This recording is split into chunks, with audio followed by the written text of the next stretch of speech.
Lord directly connects this verse to Bhagavad Gita 15:15. Sarvasya chaham hridi sannivishto matta smritir jnanam apohanam cha.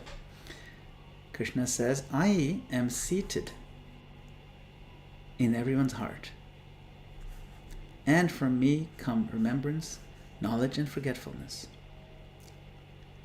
This verse, this is not sentimental poetry. This is a complete picture of epistemology. Epistemology is a word that means, how we think things through, how intelligence works and so on, how knowledge is understood. That's epistemology. And Krishna's picture gives us the whole thing, that because Krishna is in our heart, how do we remember? Because Krishna is in the heart. He facilitates. How do we know? How do we forget? The Lord is involved personally at the root of cognition, recognizing, knowing, remembering, and so on. That's Krishna. He's at the root of that. Now, this can raise a deep question. If remembrance and knowledge come from Krishna, from the same person, why do different people receive different kinds of intelligence? Why is Brahma empowered to create a universe while another person is empowered to do just a small task? Sweep the street in a little tiny corner of a little tiny town, middle of nowhere. The purport answers that. The Lord gives remembrance and intelligence according to the desire of the living entity at the time of the previous annihilation. You know how the whole creation annihilation happens in eternal cycles. So the previous version, the previous time, what is this karmic record? What was his desire? What does he deserve? The law of karma. So our intelligence that the Lord has given us is not random, nor is it merely self-generated. I generated this intelligence. We can't generate anything. This intelligence is invoked according to capacity, according to our desire, and according to our karmic eligibility. Am I eligible for this level of understanding? We have to work for it. For progressive devotees, this should create great humility. Sometimes we think, my money Krishna has given, it's all his mercy. My house Krishna has given, all his mercy. My car has given, all his mercy. My career, somehow I got a nice job, it's all his mercy. My business is doing well, that's Krishna's mercy. But do we give credit to Krishna for things like my memory, my clarity, my creativity, my ability to speak, my ability to organize, my ability to build, to teach, to serve? These are also Krishna's mercy. They're direct gifts. They're not independent possessions that we created that are ours. No, nothing is ours. They are gifts or tools lent to us, really, that are flowing through the heart from the Lord in the heart, Paramatma. And if he likes, he can withdraw them. And some people are very smart for a certain period of time, and then maybe at the end of their life, there's degradation of the brain cells, and the Lord withdraws their ability to be smart. They can't even understand their own writings.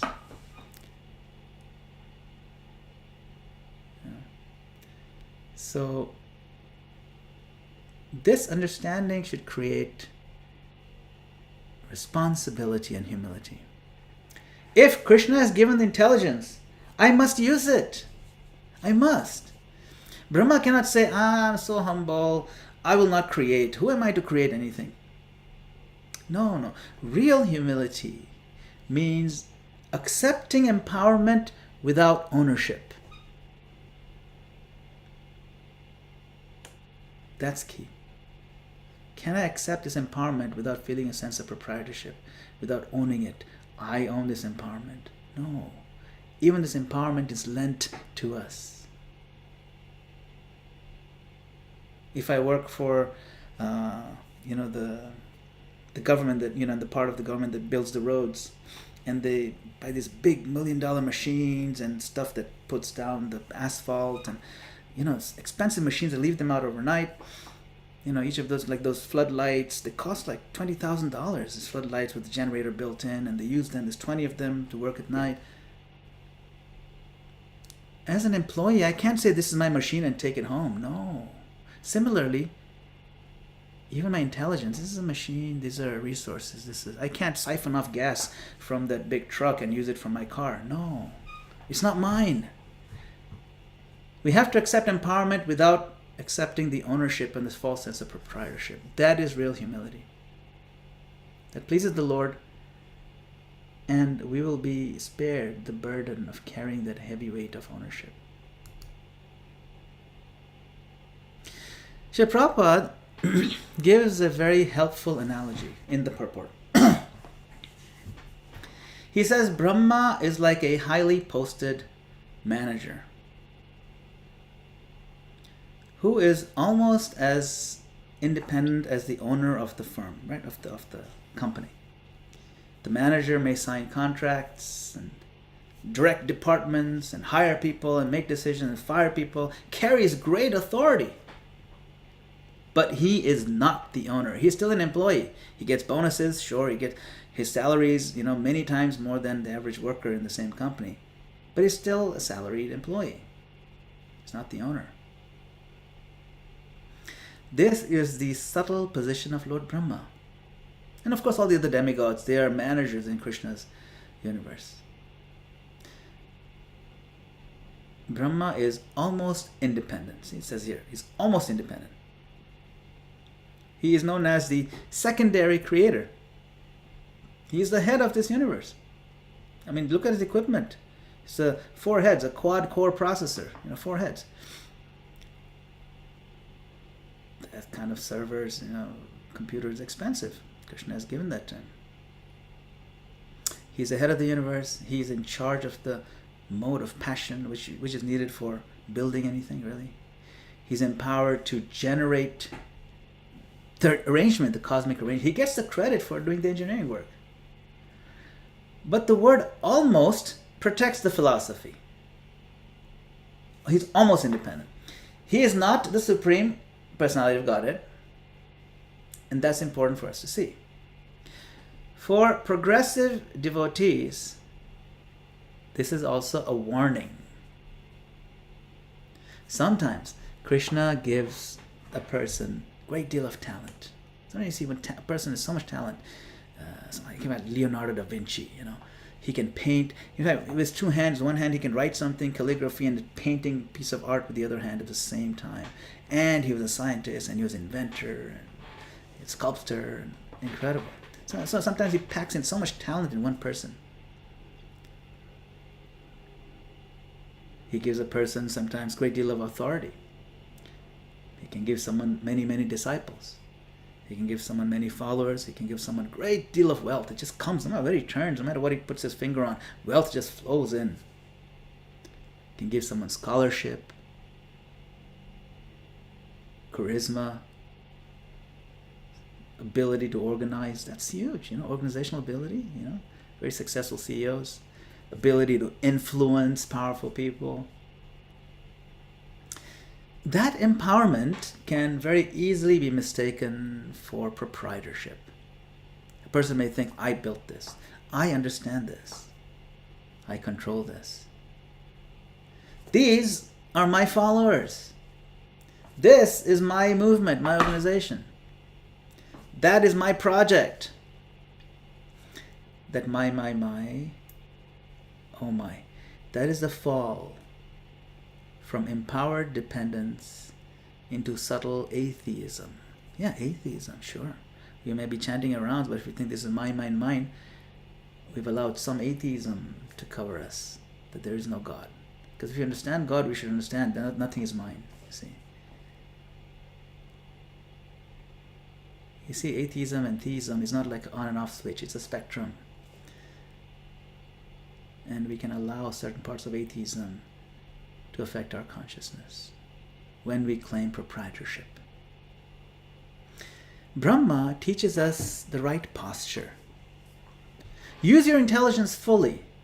Take responsibility. Create, yes. Lead. Organize, yes. But remember that the Lord has entered the heart and given us the capacity. The more empowered one becomes, the more dangerous the false ownership becomes.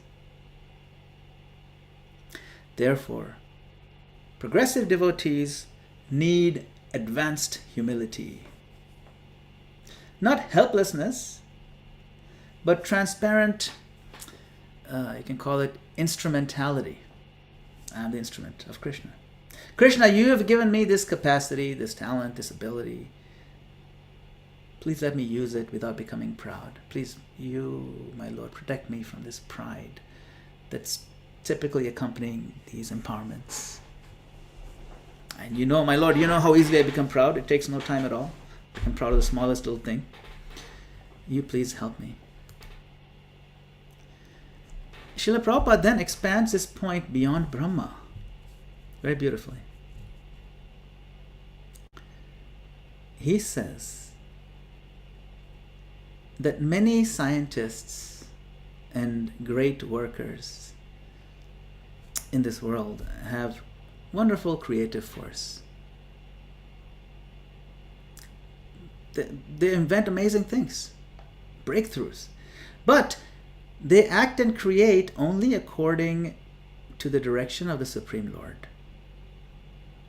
This is a very relevant point for modern devotees. You know, we have many devotees working in technology, in medicine, in business, academia, engineering, governance, and arts. We have devotees in all these different various industries. Modern culture often glorifies and exalts individual genius. We celebrate innovators. You know, Elon Musk did this, and Mark Zuckerberg did that, and Bill Gates did this, and you know, Jensen Huang, and so many big titans of industry, what they came up with. We celebrate innovators as if their intelligence is self-created. But where does that flash of insight come from? Where does that memory, the thinking of remembering the right thing at the right time, where does that come from? Where does these pattern recognition things come from? Where does the ability to have sustained focus, where does that come from?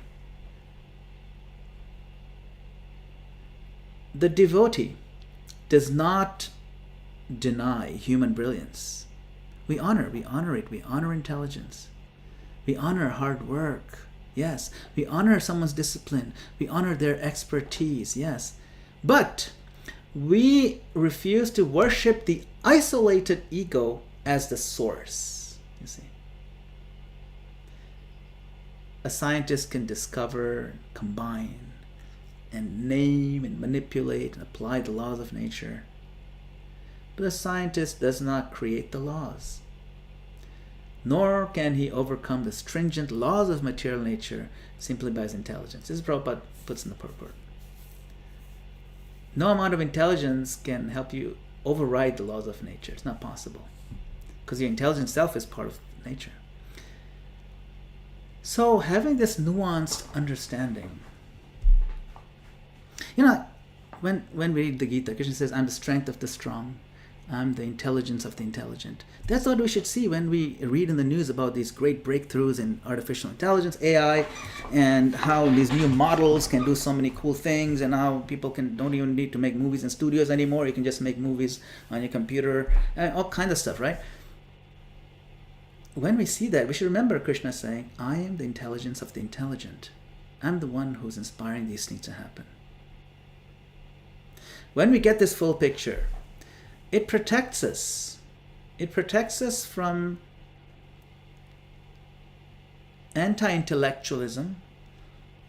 This idea that, you know, we should not, you know, all this intelligence, who cares? Or the other extreme is intellectual pride. Intelligence is mine. Look at me. No.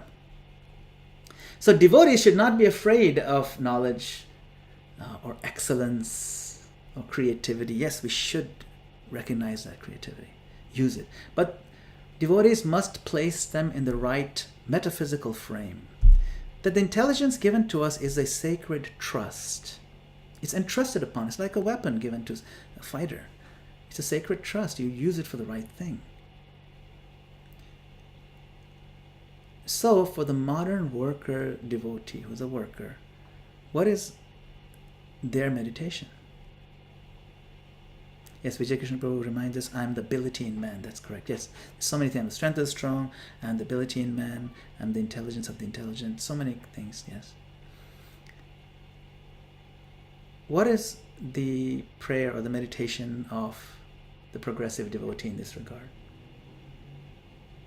It is, let me be excellent, but not arrogant. What's the point? Arrogance ruins the whole thing. You know, you make an excellent dish like a pie or an excellent dessert. It's so delicate, tastes perfect, and then you spit on it. That's like becoming arrogant. When you become arrogant, it's like spit on your creation. It's a beautiful thing you made, and now you ruined the whole thing. Nobody else can have it. Let me be excellent, but not arrogant, my Lord. Let me innovate, but not forget where the innovation came from. Let my work become an offering to you, my Lord, and not an offering to my ego temple. Let me not build a temple to my ego. Let me build a temple to you, my Lord, in my heart.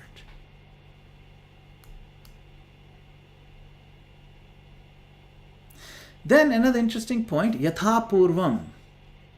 This phrase yatha purvam means as previously. This is an important, very profound detail. Brahma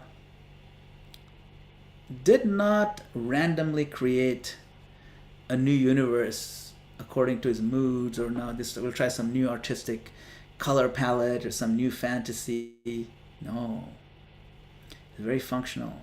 He created the universe as it had been before, with the same names and forms from the previous version of this manifestation. This tells us that the creation in the Bhagavatam is cyclical and morally structured. There's no beginning to it. So you can say, in the beginning, what was there? Well, beginning means the start of a particular cycle. But before the start of this cycle, there's a previous cycle. And the previous one is endless. From time immemorial. The material world has always been there. It's a cyclical, morally structured system. The universe appears, it remains for some time, it dissolves, and then appears again. But the living entities are not erased as persons. The soul remains, but even their subtle impressions, their desires, their karmic tendencies, they're not erased, they remain, because that's part of their choices. Who we are is a culmination of our choices. We may accept it, we may not. Every little thing we do is a choice. Every little thing we say, we think is a choice that has an effect on how the future is going to affect us. See? This is why the purport says, the Lord gives remembrance and intelligence according to the desire at the time of annihilation of the previous millennium. The Lord remembers what we forget. So he reminds us. We may not remember previous lives. We may not remember in detail the previous desires, the previous roles that we had, or previous cosmic arrangements, or previous karma. But Paramatma in the heart carries the complete record. And at the right time, the right place, the karma comes and affects us. Maybe comfortable, maybe uncomfortable, but it comes. Maybe something we consider auspicious or inauspicious, but whatever it may be, the Lord gives us the infallible justice. So the universe is not only a physical space, it's a field, it's a karmic field of opportunity. Brahma builds the arena in which the conditioned souls can continue their pursuit of the various desires, and hopefully through the presence of sadhus and shastras and gurus and presence of bhakti, to awaken the desire to return to Krishna. For us, this creates seriousness. We want to be serious. Our present desires that we have in our heart, good ones, bad ones, they're not trivial. Our desires are shaping our future embodiment, our future opportunity, our future remembrance, our future forgetfulness. Our desires are shaping all that. What we cultivate now, what we plant seeds now, is the blueprint for what Krishna allows us to pursue the next time around. It could be as early as tomorrow or today. Yatha purvam.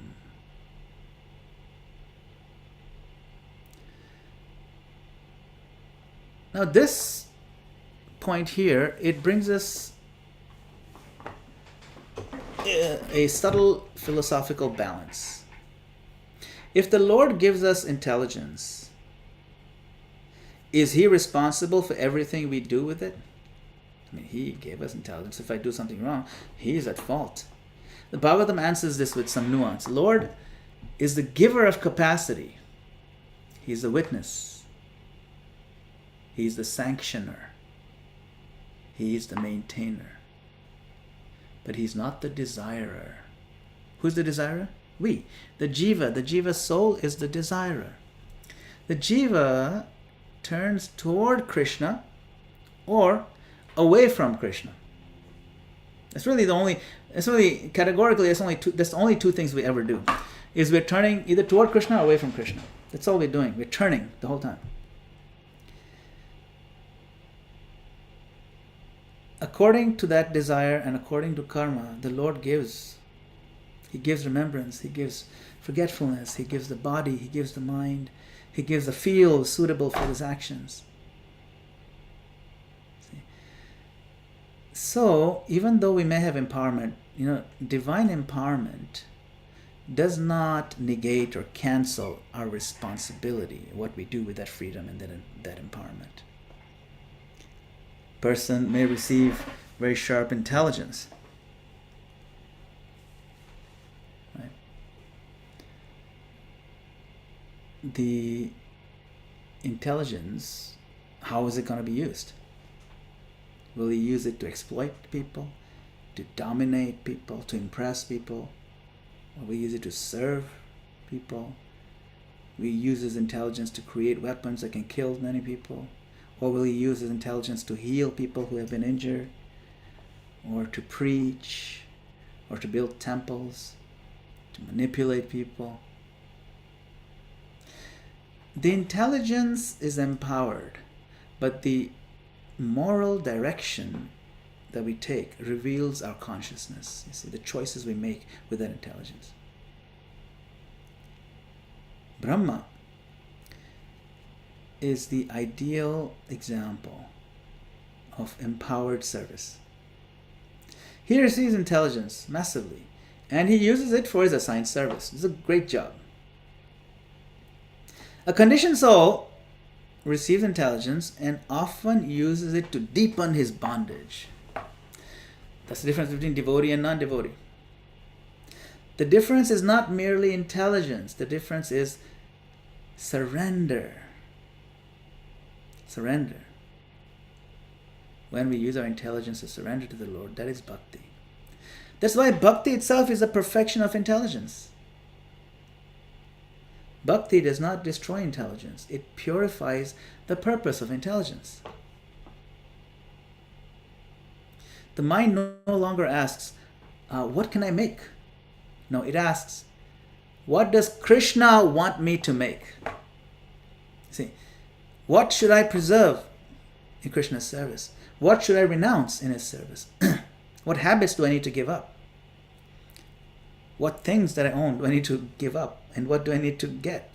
You know, maybe I should give up my collection of intoxicating drinks and replace the shelf with the nectar of Krishna Katha in the form of books and read them. That's a real intoxicant that we need. This is the application of intelligence. What will help the souls remember Krishna? That's what a mind asks when the mind is properly oriented. Thus, this verse is inviting us to become conscious recipients of divine intelligence. We want to receive that intelligence.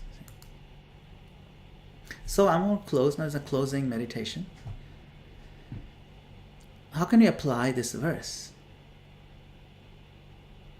Brahma is creating the universe. But the principle applies to us in our smaller spheres. A parent creates a home culture. A teacher creates understanding. A leader creates systems. A preacher creates faith in hearts. Strengthens the faith. A good preacher strengthens the faith in people. A cook creates nice naivedya offerings to the Lord and makes prasadam for everybody. An artist creates emotions, sacred emotions. A donor who wants to give to the Lord creates opportunities. A manager who is managing the system nicely in the temple or organization, manager creates order. We're all creating. A sadhaka, practitioner of Krishna consciousness, creates daily space for Krishna. But none of us create independently. We are all entered by the Lord, just like Brahma is entered by the Lord. He says, Sarvasya chaham hridi sannivishta. I'm in the hearts of all living entities, not just Brahma and the other four-headed people. He's in the hearts of everyone, including insects and animals. He's not leaving anybody alone, be by themselves. He's always with us. We are entered by the Lord. We are carried by the Lord. You know, we may think, I'm walking around, I'm carrying the Lord. No. The Lord is carrying us. It's the Lord in the heart that is allowing me, my foot, to rise and take the next step as I walk. We take it for granted, but the Lord facilitates this in the heart. We are entered by the Lord. We are carried by the Lord. We are remembered by the Lord. You think the Lord doesn't remember us? All the time. Which parent doesn't remember the child? We are given intelligence by the Lord. So the question is not whether we should create. We should. We should. Bhakti is dynamic. We should use our intelligence, our training, our voice, our hands, our resources, our influence. We should use these. But we should create as servants. The problem or the disease is not doing things. It's not action itself. No. The disease is ownership, sense of proprietorship. The solution is not passivity. Okay, I won't do anything. Who am I doing? No, that's not the solution. The solution is offering. Do and offer. Brahma's greatness is that he's massively empowered, but still dependent on the Lord, and he recognizes it.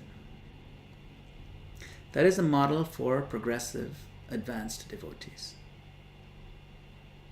We do not become small by acknowledging our dependence. We become safe. We become transparent. We become usable by the Lord. We want to declare our dependence. You know, very shortly we're going to celebrate, in America we celebrate on the 4th of July. the holiday known as the Declaration of Independence, so Independence Day. That's the day that America declared independence from Great Britain. That was 1776, 250 years ago this year. 250 is a big number. 250. It's a big celebration in America. We declared our independence. And now we're happy. But devotees, we declare our dependence on the Lord. We acknowledge our dependence. And we become safe. We become at peace. So what can we pray that's inspired by this verse? A prayer could be like this. My dear Lord in the heart, I know you're there. Whatever intelligence you have given me, please awaken it for your service. Your service. Let me not be lazy in the name of humility. Let me not be proud in the name of service. So you please enter my heart, activate it, guide my intelligence, and let whatever little thing I create, let it help me and other souls remember you, my Lord. Let it be an instrument in your remembrance. Because if we remember you, then we don't need anything else. So that is the essence of this verse 3:20-17. The Lord enters the heart of Brahma. Intelligence awakens. And creation becomes service. Hare Krishna. Thank you very much for your kind attention and your valuable time. We have a few minutes to explore these topics if you like. And we can take it from there. Hare Krishna. Hare Krishna. Hare Bol. Thank you so much, Prabhuji, for this amazing, tantalizing Srimad Bhagavatam Katha. I believe devotees may have some questions, as I do, may have reflections, realizations in regards to the theme of today's Katha that they may ask or share. And if you need to do that, please see two hands up already. You indicate by using the hand emoji or your physical hand, and you'll be asked to unmute to ask your question. Hamsadutta Prabhu, please, you may unmute. Yes, Hare Krishna, your grace. This many asset management obeisances. All glory to Jagaguru Sri Prabhupada and all those wonderful Assamu devotees, and all glory to you. Thank you for the wonderful, wonderful class. It's really amazing and very, very interesting. So I have a bunch of questions, but I'll ask maybe one or two if the time permits. My first question is that it is said that Krishna Lila is continuous going on, it never stops. And Krishna, as we know in the scriptures, come to this material world. So my question is that when the time of annihilation, what happens to the Lila of Krishna concerning this material world? This is my first question.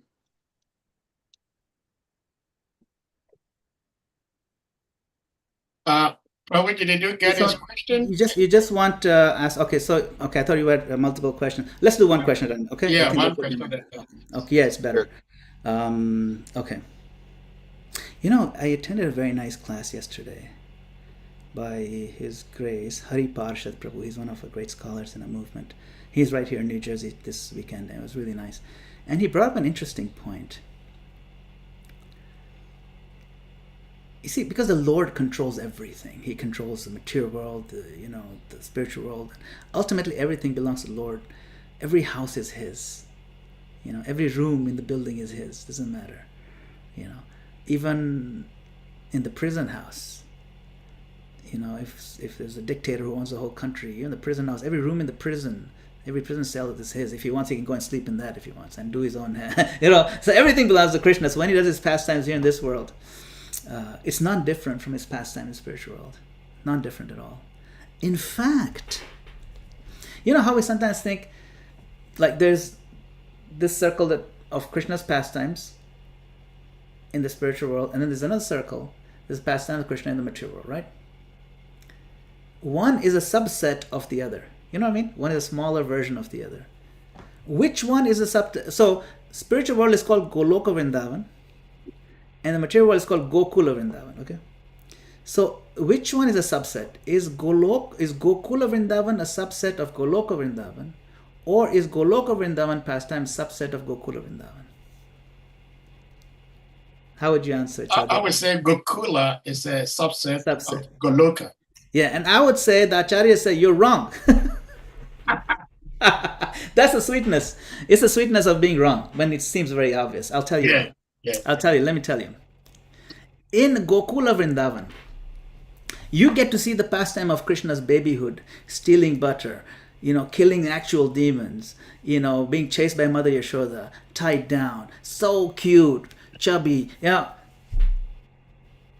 In Goloka Vrindavan, he's eternally age of 16. So everything from 0 to 16 is not available there. You see, with Ras Leela, everything from 16 onwards is available here also. You see, so you get more bang for the buck if you're here, if you Gokul Vrindavan. And ultimately, what does it matter? It belongs all to Krishna. It's all spiritual world anyway. Gokul Vrindavan is also spiritual world. You see, so my point is, and the question is a good one, is that the pastimes never stopped. Annihilations may happen. They take a little break from this. They're not manifest to us.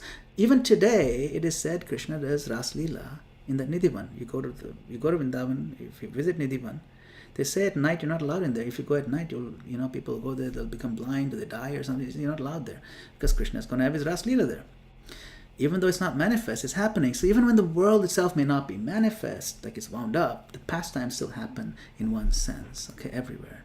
So the important distinction is this, between Krishna's eternal Leela in the spiritual world and Krishna's manifest Leela here. Krishna's original pastimes in Goloka are Nitya Leela. They are not created by material time. They are not destroyed by material annihilation. This pralaya cannot touch them. Now when Krishna appears in this world, it's called Prakata Leela, manifest, within a particular universe, and those appear to begin and end from our point of view. Just like the sun appears to rise and then sets. But the sun itself is not born at sunrise or destroyed at sunset. It's just simply visible to one location for a given time. Like right now in Africa, it's probably getting dark, right? Or like if you're in Kenya, it's probably sunset. Sun might have already set by now. But here it's midday, it's 12 o'clock, middle of the day. In the Azores, in Portugal, where Vijay Krishna Prabhu is, it'll be probably later afternoon, and so on. So like that. But the sun is completely independent of our angle of view. So when Krishna's pastimes take place in this world, they're simply visible to one location, that's all, and then invisible again. So Prabhupada often explained that Krishna's pastime move from one universe to another, like a road show. In one universe, Krishna is taking birth, but sometimes they're in parallel. Another universe, he's stealing butter at the same time. Another one, he's dancing with the gopis. Another one, he's speaking Bhagavad Gita with Arjuna somewhere. Another one, he's going back to his abode.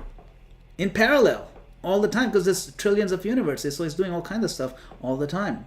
So from the cosmic perspective, Krishna's earthly pastimes is always going on somewhere. And the time of annihilation, that particular stage of one universe is withdrawn. The planets, the bodies, all these things are dissolved. That's fine. But the Krishna's Leela is not dissolved. It's just the stage, the material stage is dismantled. But the eternal drama, of course, continues many places simultaneously. So that's one way to look at it. Okay? Hare Krishna. Hare Krishna. Hare Krishna. Thank you. Yeah, this answers my second question, so I'll allow somebody to. Jai, thank you so much. Question. Thank you. Okay, we got two down. Okay, with one. Great. Yeah. Gail Mataji, followed by Vijay Krishna Prabhu. Yes. Hare Krishna Prabhu. Hare Krishna, everyone. Yeah, I do have an inkling of what the answer could be to this question, but I'll ask. You usually do. You usually do. No, actually, no, that's not actually correct. You know, Krishna, you mentioned one of the things, I mean, it's true for everything, but one of the things that you mentioned that Krishna gives us the empowerment for is to sustain our focus on whatever endeavor we are engaged in. So naturally, I think right away about our endeavors to sustain focus during japa. So for me, the natural question as well, especially if we're sincerely trying to maintain our focus during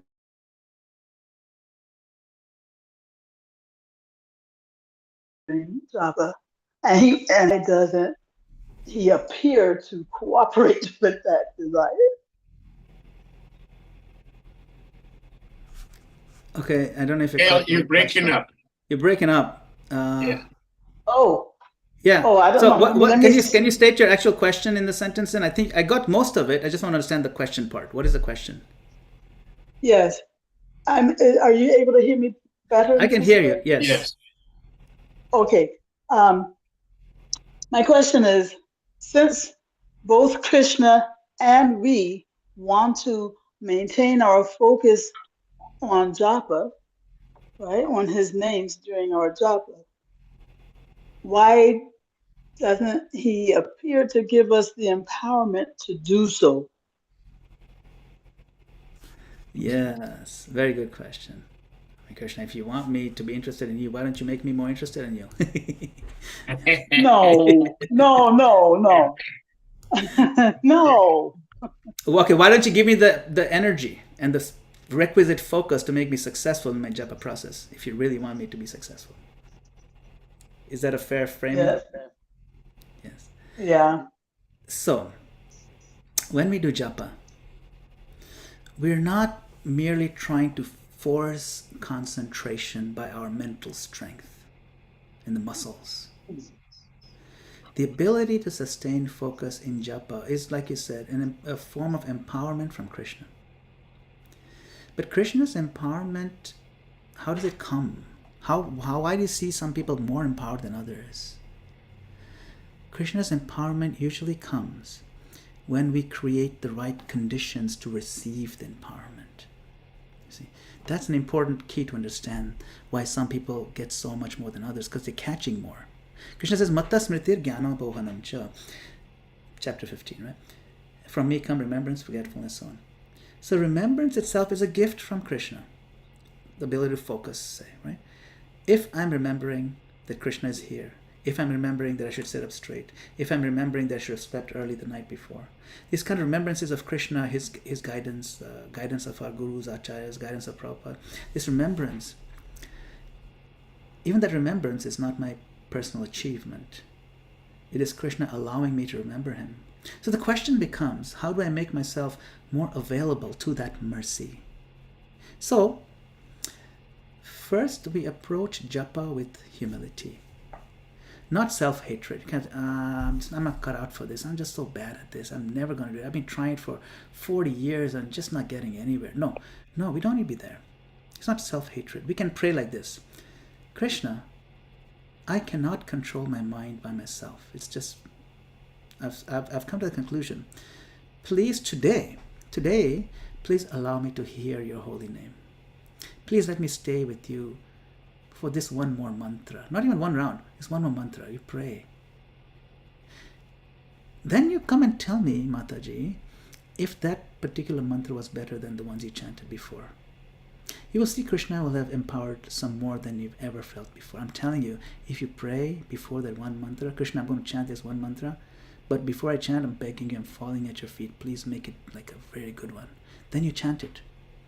Then you call me, you have my number, and you let me know how that went. Let me know how that went. See, the prayer is powerful because it shifts japa from performance to dependence. Japa is not a performance. It is a declaration of dependence. Okay, July 4th, we're going to declare our dependence on Krishna. All right. If the mind is fed by distraction all day. We have to do our work as well, okay? We have to reduce the things that steal our empowerment.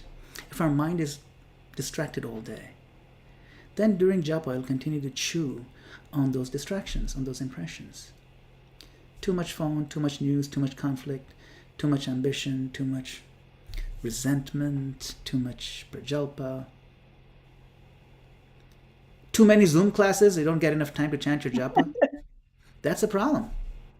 That's the problem. There's such a thing as too many Zoom classes, even though they're all by me. Okay, Venu Mother is saying, no, I don't agree with you. But, see, better japa doesn't begin only when you pick up the beads. Better japa begins 12 hours before that. It begins with how we live before we pick up the beads. Okay, that's an important part. See, we want to prove to Krishna only one thing. What is that? I am interested. I am interested in you. That's all we want to prove to Krishna. How do we prove to Krishna that?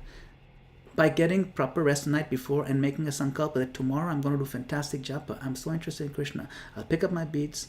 I'll get all ready. I'll get a clean place. I'll shower. I'll be all refreshed. I'll have proper rest.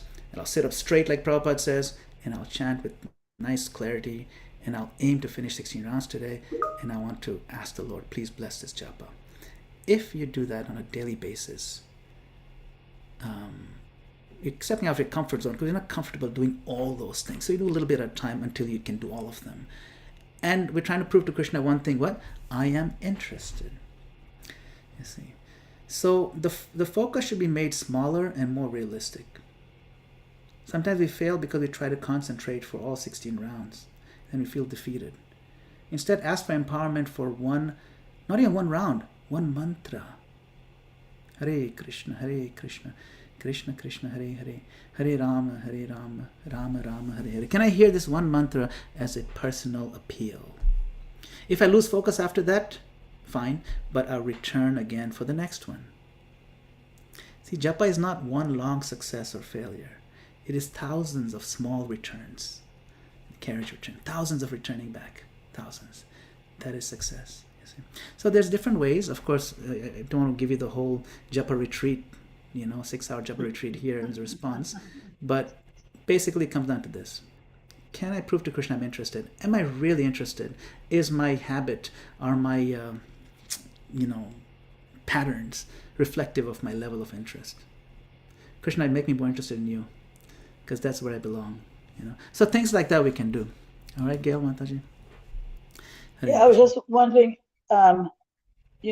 what does Krishna see as the danger in giving us focus, even if we think we're focusing independently of him, without that sense of dependence? What does he see? Why does he want to not encourage that? It's not that there's danger in the focus. It's that he gives us the ability to focus to the degree that we really want it. Are we really wanting it, or are we pretending to want it? That's the distinction, you see. How badly do I want it? Also, there are things we can do that increase focus. Starting from what we eat, that.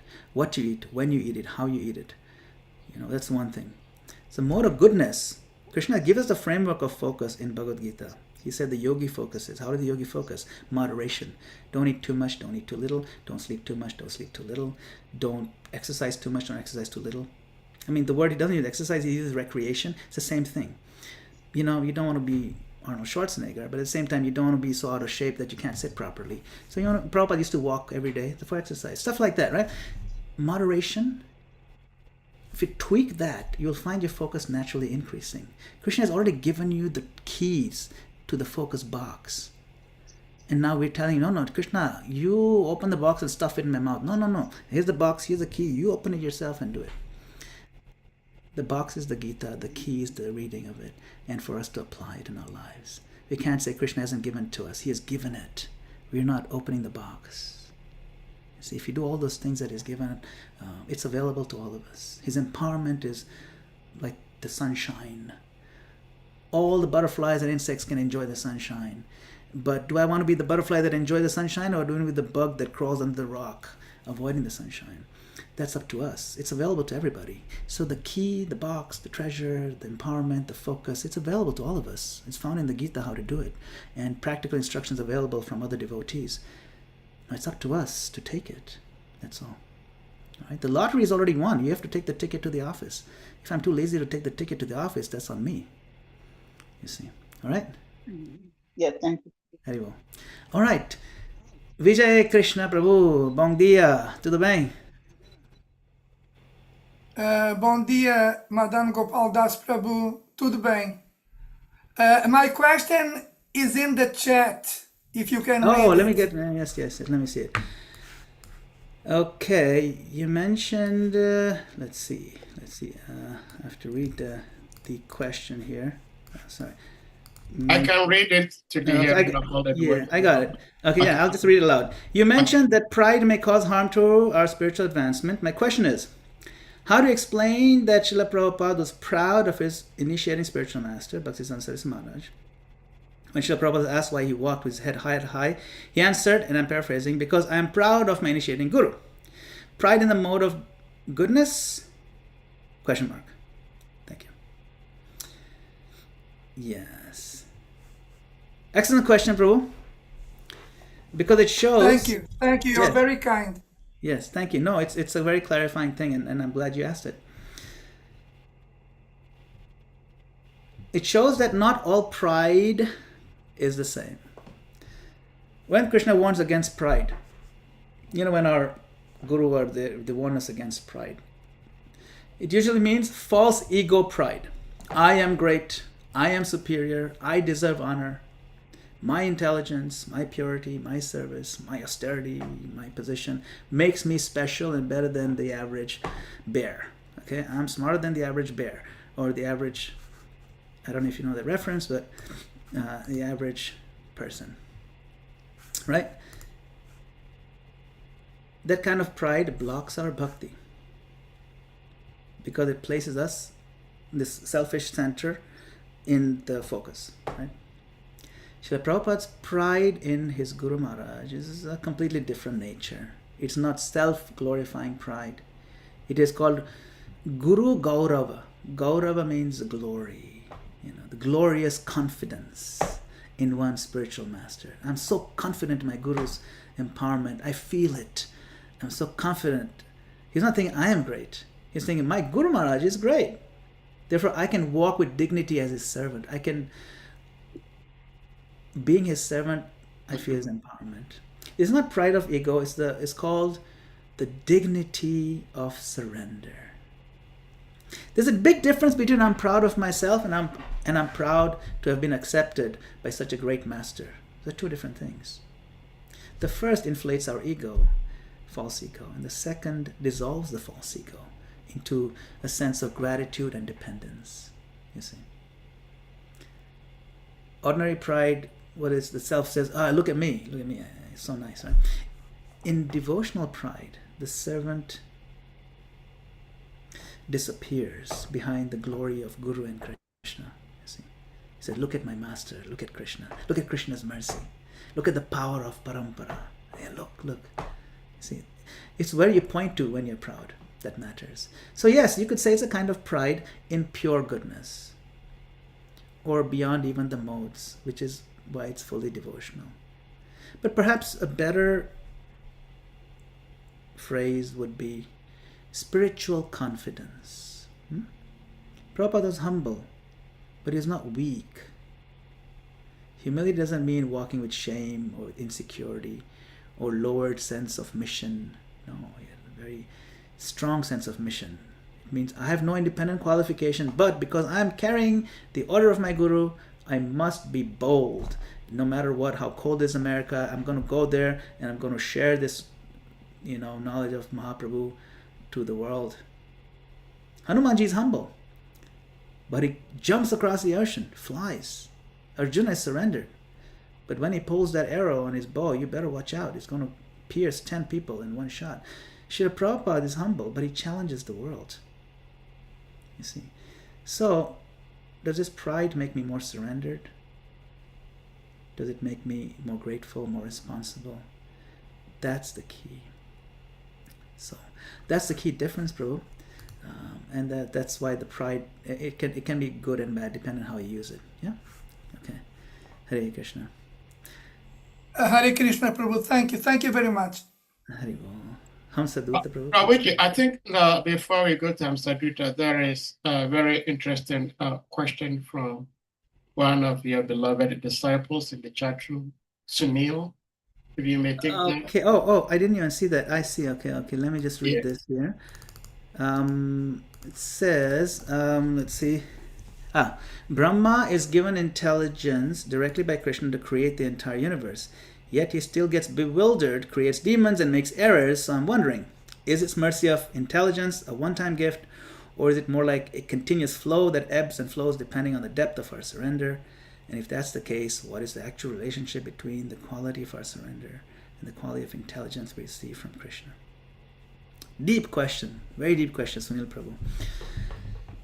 And the example of Brahma is perfect because we're talking about him, and it shows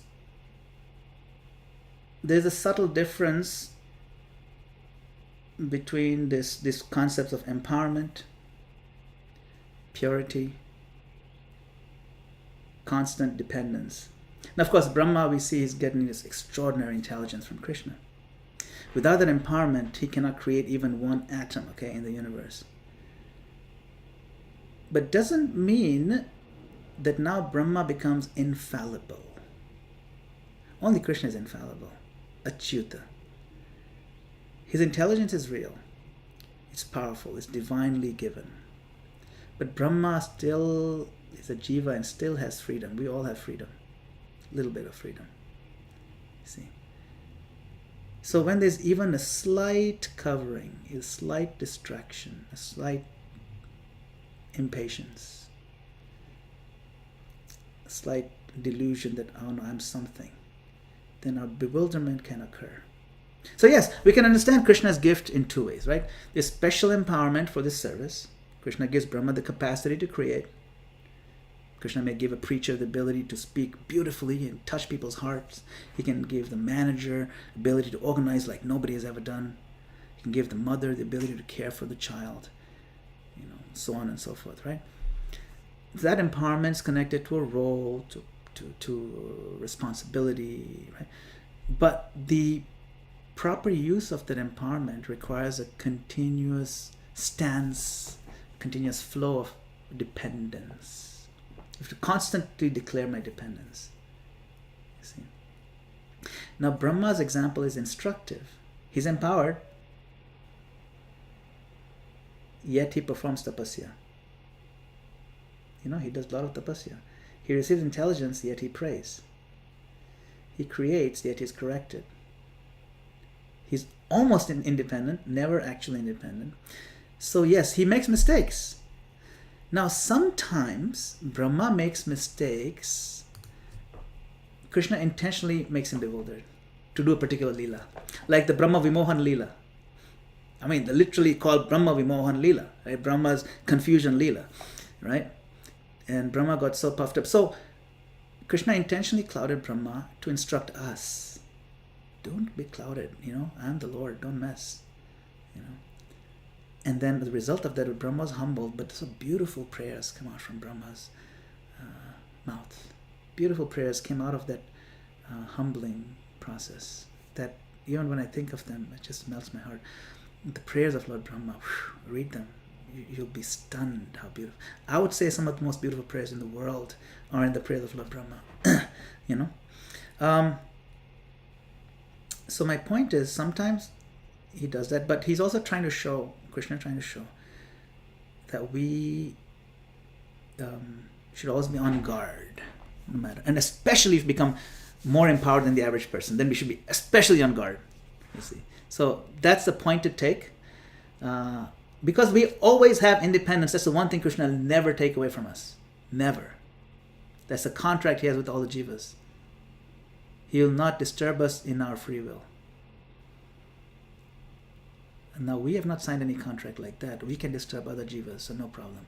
We can go disturb them, do Harinam on the street, give them Krishna, shove a book in their face. Krishna won't do that. But if we do that, it pleases Krishna, when we go and give Krishna to others. All right. Thank you, Sunil Prabhu. I hope that helps in terms of the question, the answer, Sunil. Yeah, thank you, Gurudev. Hare Krishna. Okay, did I miss any others? I think we have Govinda Prabhu's hand up. His physical hand. Govinda Prabhu. Yeah, he's been waving his hand for a Yes, long time. I raised my hand for him because he was driving and waving. So I raised my hand. Okay. Yeah. I saw him waving the whole time. I was like, he's really happy to see me. Yes. Okay. So Govinda Prabhu, you may unmute, please.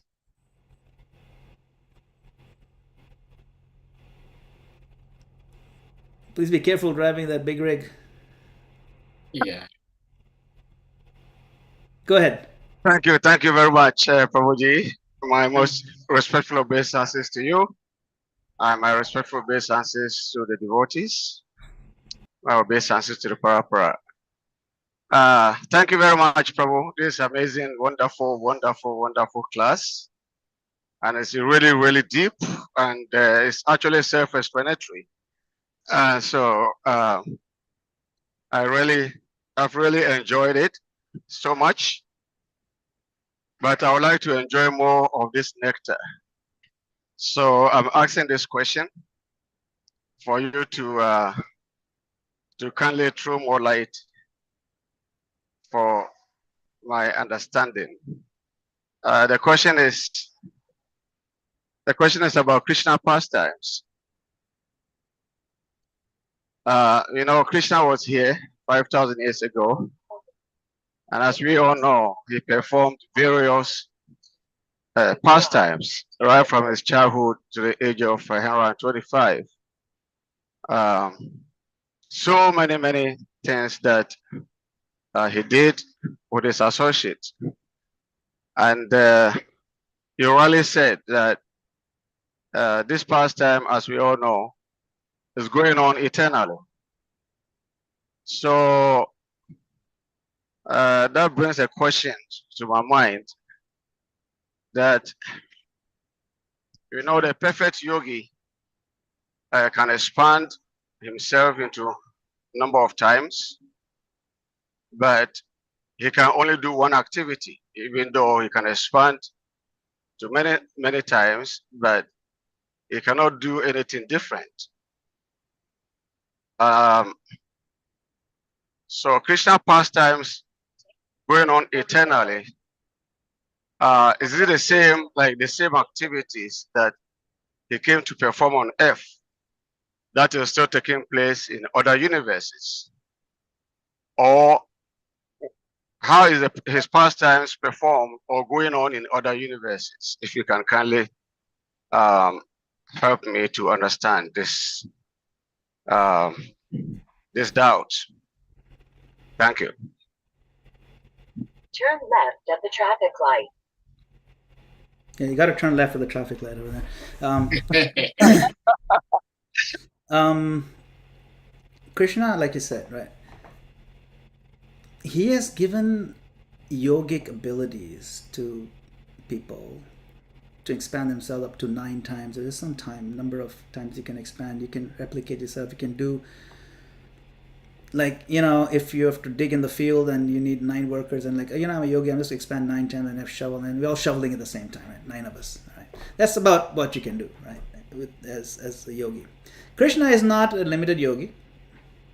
He does different things at different times in parallel. In fact, he manifested that here. And Narad Muni saw that. He saw that when he visited Krishna in Dwarka with his 16,000 palaces and 16,000 wives. And he was like moving through each palace really fast and observing Krishna is having different interactions with different wives. With one wife, he's having an argument, just a fun argument. Another wife is telling jokes. Another wife is like, they're playing a game of chess together. Another wife, they're having a meal together. Like, doing different things with 16,000 different wives. For the Lord, this is not so amazing at all. There's nothing the Lord does can really that amazing if you think about it. He's unlimited Lord. So for the Lord to have parallel pastime is not at all difficult. Krishna is different from the yogi. He's not just another perfected soul. He's Yogeshwara. He's the source of all yogis. He's the source of all avatars. Krishna can be Goloka, he can be in Dwarka, he can be in each universe, he can be in every heart as Paramatma. He can come in every deity form without being reduced in any one of those forms. So in one sense, the comparison with the yogi is helpful, but only up to a point. You see. And the cool thing for us to see is that even a small spiritual being like a yogi can have mind-blowing, astounding powers. But Krishna's power is categorically beyond that, right? Prabhupada explained in one universe he's doing this, another universe is doing that. The pastimes are the same. Are they the same? Your question, are they the same? They're the same eternal current of Leela, but they do manifest in different flavors and different. There are different, let's say, versions with slight variations. Okay, right? In every Treta Yuga, Lord Ram comes. In every Treta Yuga, the story of Sita being kidnapped happens. In every Treta Yuga cycle, Hanuman goes across and he jumps, and Angada goes and he tells Ravan, can you move my toe? And every single time the same thing, pretty much the same thing happens. Most people forget that cycle. The same characters are in that same Leela, forget most of them. Now there's some characters who remember, like Jambavan, because Jambavan doesn't die in the end of Yuga cycle. He lives over 1,000 Yuga cycles. So he's seen the same story play over. He's seen the movie again and again. So he's like the 20th time he's seeing the movie. And then Angada, he did that thing with the Ravan. He says, you can't move my toe, can you? And he couldn't move it, and he jumps back. And Jambavan tells Angada, hey, he couldn't move your toe, could he? And Angada's like, what? How did you know? Yeah, because you're doing the same thing from the last time. And I've seen this movie. So my point is, Krishna does these things again and again. There are variations sometimes. For example, Varahadev, when he comes and rescues the earth, sometimes Varahadev takes a red color form, and sometimes he takes a whitish color form. Today I feel like, I'm in the mood to wear white today. And so his form is different. So he has certain variations, but basically the plot remains the same. His Leela remains the same. That's why, in fact, the Kalpas are named after the color of the Varaha. So right now we're in the Shweta Varaha Kalpa. This is the Kalpa where the Varaha was Shweta, was white. And then you're talking about another cycle where the Varaha was red. That's called, that Kalpa. So it's very beautiful to see how the Lord does this in parallel, how he does it repeatedly, but he still have enough variations to keep it interesting and fun, And so that in itself is beautiful to talk about, and it's kind of interesting to see how the Lord decides to manifest these leelas. I remember Govinda Prabhu, you played a very beautiful role here many years ago as the deity form in Sakshi Gopal drama. Oh, you guys should see that drama. My goodness, Govinda Prabhu looked just like the deity form. He was standing like this. Remember Govinda? And then when the music started, you had to dance, you had to come out of the deity form and start walking. And, it's beautiful. The Lord does that every single time. And the next time the cycle comes around, Govinda Das Prabhu is going to play the deity again. But this time he'll be accompanying the actual deity form. Hopefully you won't have to be talking on the truck while you're driving next time around. But you'll be serving Srila Prabhupada eternally and your Guru Maharaj eternally. That's how it works. That's how I understand it works. It's very sweet how the Lord accommodates all these things, and how he accommodates our desires to serve him. So thank you, Govinda Prabhu. Hare Krishna. Yes. Hare Krishna. Thank you so much. I think he wants to say something. Wait. Yeah, Govinda Prabhu knows. Yes, thank you very much, Prabhu, for this explanation. So in other words, you are saying that we should not pause to the Leela of Krishna came as Krishna, as Damodara, being born by Mother Yashoda and all that. But all the incarnations and expansions of the Lord and his activities are all the pastimes of the Lord that we're talking about. So we should not just talk to the one pastime that we know, but the pastime for like Lord Ramachandra, and all that incarnation are all his pastimes. Is that what you're saying? We should study all of them. We should recite them. It's all in the Bhagavatam too, right? These pastimes are in the Bhagavatam. Lord Ram's pastimes, Varaha's pastimes, Nashinga pastimes, they're all there in the Bhagavatam. And there shouldn't be any part of the Bhagavatam where we should skip. Because every verse in the Bhagavatam is super sweet and super potent. You know? Every verse. None of the verses are optional. Even the ones that describe the hellish planets or the ones that describe the time calculation from the atom. Some of them are apparently boring, but every verse has some message that's very deep. You know, and it's all connected to Krishna. It blows your mind. So we should, and Prabhupada actually talks about this, that we should really meditate on them. And of course, even this Bhagavatam version that we have is only a subset of the actual pastimes. The full pastimes of the Lord are infinite, right? It's described in the Bhagavatam that Lord's incarnation is like waves in the ocean. Nobody can count the waves. You know, so he keeps coming. I have heard, I don't recall where, it was very interesting, someone said, a devotee, he mentioned that you know, Yamaraj has a much expanded version of the Bhagavatam, which has many more pastimes in it. Because he has more space and I guess he has more time or something. But it's in his version of the Bhagavatam, the Lord's incarnations are in 8,400,000 different species. You know? So every species of life, the Lord comes and he does some mind-blowing leela. Like, you know, we know he comes as a turtle. We know he comes as a horse sometimes. We come as a lion and a varaha and stuff like that. But he also comes as a spider and a shrimp and an ant. But it'll be quite divine, you know? Yeah. Well, Nice. thank you so much. Thank you. I've heard that also.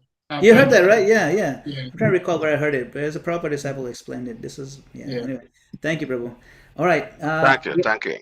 We're almost out of time, Prabhu. I have to leave in about 5 minutes. But if... Yes. Yes. We are. So, Hamsadita, Prabhu, we have something else? Yes, Your Grace. My last question. Sure. Grace, my last question is that, as for us, we are doing devotional service and we are trying to become a pure devotee so that we can go to the spiritual world, to Krishna. So my question is, so Lord Brahma and the four Kumaras and all that, so are they designing the same thing, or their service to Krishna will continue always as the Leela goes on and goes on and goes on? The time will come that they also go to the spiritual world, or this is services for them always? But we have the chance to go to the spiritual world. Hare Krishna. Hare Krishna. Yes, it's a good question. So, you might have read in the Chaitanya Charitamrita that Brahma was astounded to hear that there are other Brahmas. You know, and when Brahma was feeling a little proud, talking about pride, right? He was feeling proud. He came to visit Krishna in Dwarka, and he told the gatekeeper, "Tell Krishna Brahma is here to see him." And he thought the gatekeeper would just let him in. And the gatekeeper was like, "Okay, hold on." So Brahma was like, "What? You telling me to hold on? Don't you know who I am? Just wait." So he went inside, told Krishna, "Brahma is here." Then Krishna tells the gatekeeper, "All right, listen. Ask the Brahma, which Brahma, which Brahma are you?" So then the gatekeeper goes outside and says, Krishna asked, "Which Brahma are you?"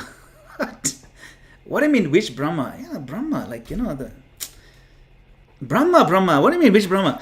Then the gatekeeper tells him, well, Krishna said, how many heads Brahma? Oh, you mean they're like other Brahmas with different number of heads? Yeah. So then Brahma came inside and he saw Krishna man. He summoned all the Brahmas, and Brahma saw there's a Brahma with 10 heads and 100 heads and million heads, and he thought his quad-core processor was the best computer. But apparently it turns out that there are people with much bigger servers, you know, and he was really humbled. So sometimes we feel, look at my iPhone 16, and, you know, it's so nice, and look at the other guy, he just has like nothing. So we're very proud of our iPhone. So Brahma was proud. And so my point is that, yes, to answer your question, it's not just one Brahma. There are many Brahmas. Now, this Brahma, he only lives for 100 years. We only live maximum 100 years. Maybe if we're lucky, if we cross 75, 80, we're very happy. But 100 of his years, which is a long time. His years are very long. You know, one of Brahma's days, 1,000 yuga cycles for us. 4,000 yugas is one day. 30 days like that makes it 1 month. 12 of those months make 1 year, and 100 of such years makes Brahma's one lifespan, which is like several trillion years. But for him, it's 100 years. But he dies. At the end of his life, he actually goes back to God. Most Brahmas do that because they do seva for 100 years. You know, then he gets it. Plus, he gets purified. He gets humbled and so on, and he does a service, and he chants. You know, he has the beads and everything. So he does go back to Godhead. The different Brahmas also go back to Godhead. They may or they may not. Some of them do, some of them do not. Every once in a while there's a universe and there's no available Brahma, like there's no qualified Jiva to be the Brahma for that time frame. That happens, by the way. In that case, Lord Vishnu takes the form of Brahma and he does that job. You know, so that's also described. Yes, that's how it works. They do go back to Godhead, and some other people get promoted to the Brahma spot. You know, I don't know how the process works. I think there's a lot of austerity you have to do. Maybe you have to go for an interview or two or something. I don't know. It's an interview process. I don't know exactly how it works, but they do get promoted. Speaking of interviews, you know, I'm just looking at our Prem Gopal Prabhu, reminded of this. There's a man who goes for a job interview, and then the interviewer asks, "Okay, the resume looks very good, but I see 4 years missing. Where were you for these 4 years?" And then the guy said, "Oh, these 4 years I was in Yale." "Oh, Yale! Why didn't you tell me Yale? Oh, okay, you got the job, man. We should have written that there. Oh, thank you so much. Thank you so much. You know, I really need this. I really need this job. Job." Anyway, that's yeah. Shriman Varaha Prabhu, please go ahead. This definitely would be the last question, so probably give me a lead. Shriman Varaha Prabhu, please go ahead. Jai Hare Krishna. Please accept my obeisance. Haribo. God bless Mr. Prabhupada. Thank you very much. I came late, and by the part I heard so many juicy nectar. My question, I have two questions. One is very straightforward. The other one is a bit complex. The first one is, you said in passing just now that only Krishna is Achyuta. So please, you have to clarify that, because Krishna says all the living entities in the spiritual world are infallible. Yes, that's So just a clarification on that. yes. That's a good maybe you do that, because my second question is complex. So please, maybe you clarify that first. Yes. No, you're right. In the material world, those of material world who are conditioned souls, they are fallible. Everybody in the spiritual world is infallible. And he mentioned that in the Gita, actually, in the 15th chapter. You know, so that's a good clarification. Thank you. Yes, Prabhu. Let's. Okay, thank you, Prabhu. Mm-hmm. Thank you. So the second question, you said, of course, it's very understandable what you said, but the application is what I'm trying to say. You mentioned that the problem is offering our service to Krishna. The pride is not in the empowerment, but in being able to offer the service to Krishna. So many things along that line, which are very interesting. And I'm just meditating on that based on some of the recent the things happening in ISKCON. So Srila Prabhupada went to the West and he said his aim is to create a Brahmanical society, a Brahmanical community, because that is what is lacking, intelligent class. And we found that he actually created so many who are very adventurous, very powerful, very dynamic. And they went ahead and created many temple centers and made many devotees, which is very glorious. But over time, we find that that class, that Brahmanical class, those who come offering their service in a very detached way, and they're feeling very self-sufficient and being blessed by Krishna in return, we are not seeing more of that any longer. We're seeing many people joining now want to depend on the society. We're seeing a dependent class of people coming, and up to the point of not only just offering service, but want to have remuneration for their service. because they think that they have come to be taken care of, something like that. So I mean, I'm trying to see this because what Prabhupada wanted, what Prabhupada created, can continue to replicate itself if only we're able to keep that standard. But times are changing, and we have to deal with different situations. So what was going on in my mind was, at that time, there was no such problem.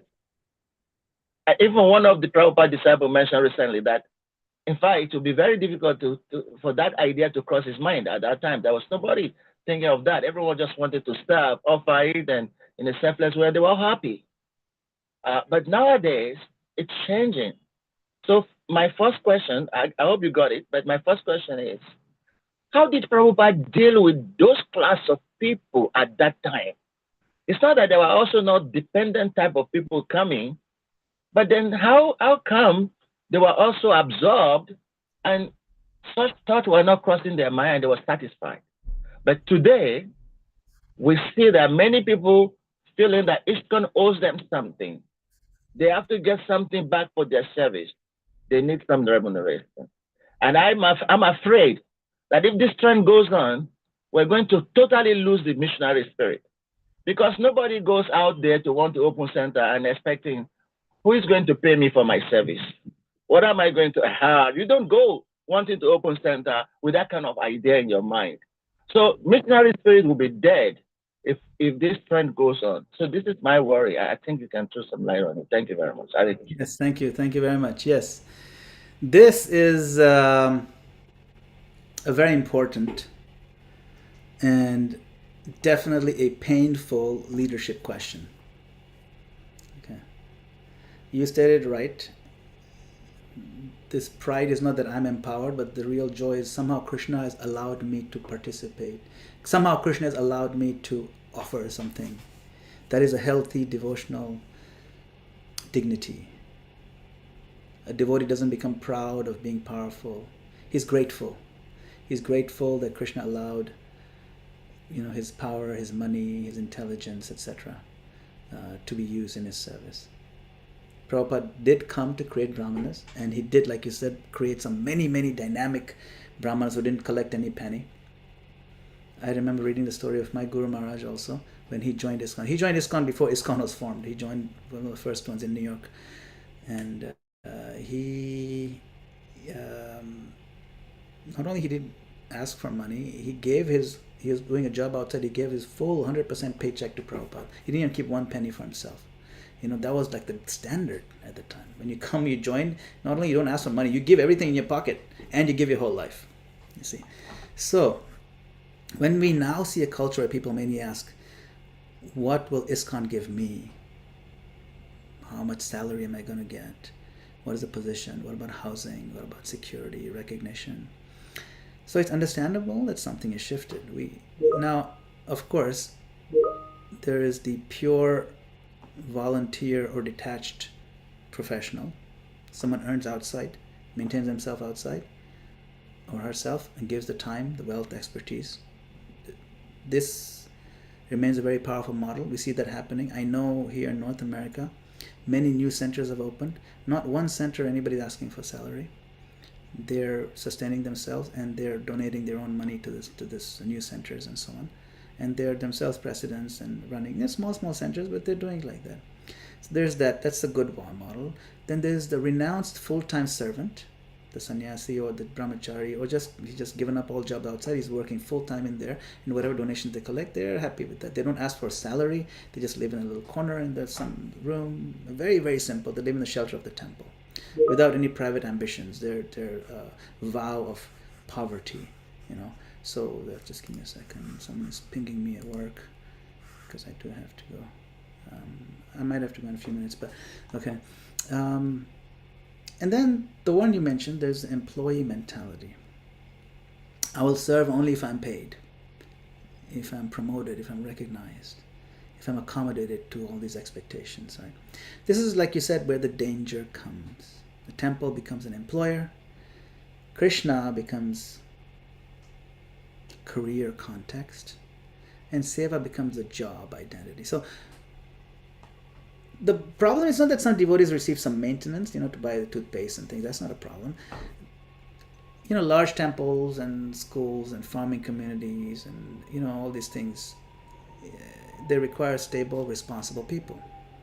Sometimes hard to run. It's not possible to run a modern scale institution only on, I say, romantic memories. Some roles require full-time accountability.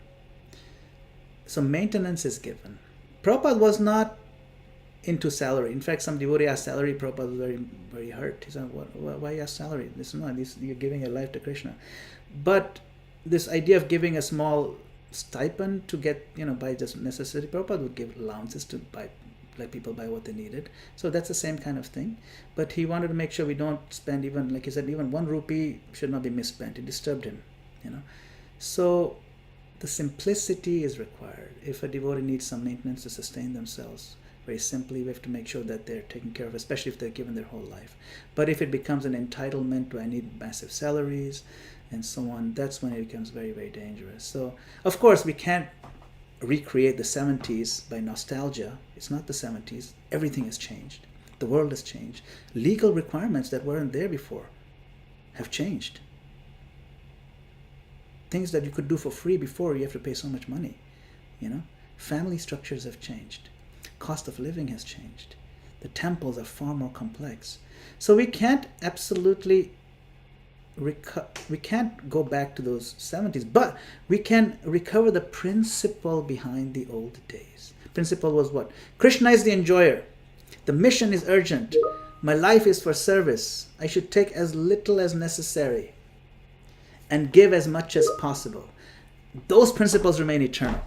What dollar amounts associated with those lines, that may change, but the principle is this: I'll take as little as necessary and give as much as possible. That can be revived with good leadership, with good examples, and we're seeing some of them. How can we stem the bad patterns? We want to rebuild the culture. There's growth, the culture of growth, but where the highest honor is not given to those who are occupying the post, but those who are sacrificing without demanding. We publicly celebrate their detached involvement, the quiet volunteers, the professionals who work all week and they give donations also, the mothers and fathers who host programs in their homes, the retirees who are giving steady service and they don't ask for anything, the youth who are offering their energy, their talent without bargaining. We celebrate them. Then the culture follows that honor. See, if you're honoring salaries and titles and control, then people will chase those things. You don't honor them. You honor sacrifice. You honor simplicity. You honor character, contribution. That's what it is. So we have to shift the culture if you want to stem the tide of direction. Here in North America, we're working on called the Growth Initiative. We want to grow many centers. We want to grow the number of devotees. And we have teams that do that. Arvenu Madhuri Mataji is here. She's one of the members of our teams, the growth acceleration teams and so on. And we keep these principles in mind when we are working with devotees who want to start new centers. We try to make sure that we're moving in this direction, that we don't trap ourselves where we're paying a whole bunch of salaries and then the attitudes and the environment becomes toxic. So those are some of our principles that we try to emulate. It's working. We are growing. But thank you for your question. It's a very thoughtful one. Can't really address it too much right now, but I touched upon a few points the principles that we want to be guided by. All right? Hare Krishna. Okay. I do have to go, but yes, thank you so much, Prabhuji. It's very interesting. Sometimes the super soul helps speak through devotees, and of course, like you said, your individuality is still there.